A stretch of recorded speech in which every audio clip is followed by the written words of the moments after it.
I'm German homelos. I drink coffee and I know things. მეოცე და დასკვნითი ეპიზოდის თემა არის მარკეტინგი და გამოცემა.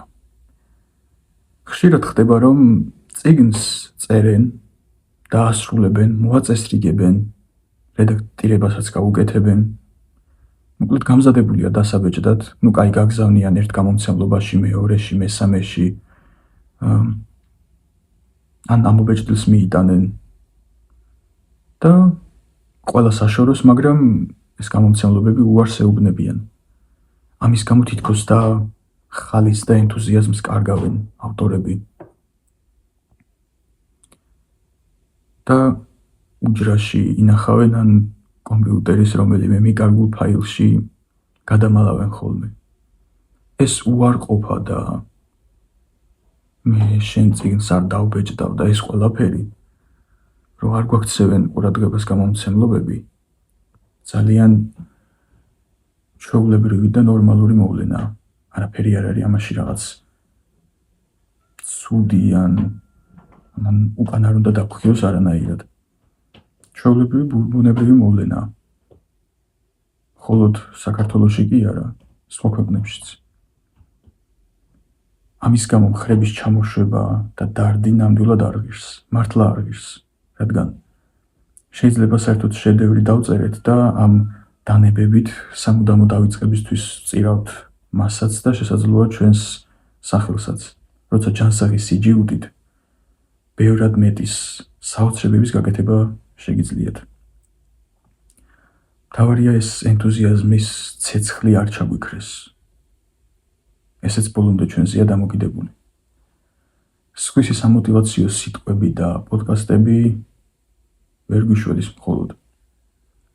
მარკეტინგი, ჩვენი წიგნის, მისი პერსონაჟების, დიალოგების, ლამაზი ფრაზების, სცენების და ასე შემდეგ რეკლამირება. აუცილებლად გვჭირდება, სანამ წიგნის გამოცემამდე მივალთ. ძველ დროში ამის საშუალება არ იყო. წიგნი დაბეჭდეს, მისცეს ხალხს, წაიკითხავენ, არ წაიკითხავენ და მორჩა. თუ ის ხალხი დაიწყებდა საჯაროდ ქებას, ვინც ეს ახალგამოცემული წიგნი წაიკითხა და ეს ქება იმდენად მოახდენდა ათასებზე გავლენას, რომ მე ისინი სხვებთან დაიწყებდნენ ლაპარაკს და ასე ნელ-ნელა წიგნის პოპულარიზაციის ჯაჭვიც აეწყობოდა, ეს კიდევ ხო. ესეც ძალიან რთული იყო, რა თქმა უნდა. და დღეს გვაქვს ინტერნეტი, რომელსაც უკვე ისეთი ხალხიც კი მოიხმარს, რომელიც 10 წლის წინ ამბობდა, რომ მე მაგას საერთოდ არ გავეკარები, სურვილი არ მაქვს და ასე შემდეგ. არ უნდათ გამომცემლობებს ჩვენი დახმარება? ისე უნდა მოვაწყოთ საქმე, რომ აქეთ სახვეწარი გავხდეთ. და ჩვენ უარს ვეუბნებოდეთ. როგორც ნათქვამია, კი არ უნდა მოითხოვო, არამედ უნდა მიიზიდო. უნდა დააინტერესო ხალხი წიგნით. შენ წიგნი და მოგეწონება, არ მოგეწონება და ეგეც არ აუშავს.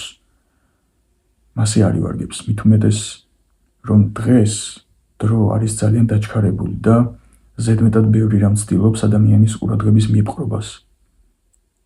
სოცქსელები ყურადღების მიქცევისთვის ხალხს საერთოდ ამდიდრებენ კიდეც. ბევრი მნახველი და გამომწერი გყავს YouTube-ზე, TikTok-ზე, Instagram-ზეც თუნდაც. ფულს კი ხდიან. იქით ფილმები, იქით მუსიკა, ვარჯიშის პროპაგანდა, სწავლა, სამსახურები, ფულზე არანორმალურად შეყვარებული ადამიანები. რა აღარ ცდილობს ადამიანის ყურადღების მიქცევას. და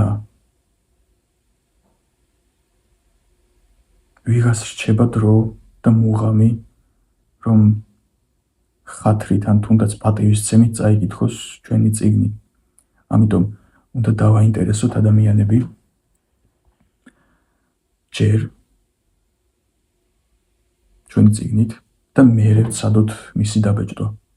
ასე სათქმელად მარტივი ჩანს კი, რა თქმა უნდა, ძალიან რთულია, მაგრამ აგერ ვარ მაგალითი მეც, რომ საერთოდ ეს ეპიზოდი არც უნდა ჩამეწერა, რომ ჯერ ჩემი წიგნი არ დამიბეჭდია, მაგრამ მე რა შევძელი, რომ სხვას ვასწავლი. მაგრამ ყველა ადამიანი არის განსაკუთრებული და გამორჩეული. შეიძლება თქვენ ძალიანაც მარტივად და სწრაფად მოიფიქროთ, მოახერხოთ თქვენი ნაწარმოების რეკლამირება. ასე რომ თავარი არის ერთი რამ. არასდროს ვნებდებთ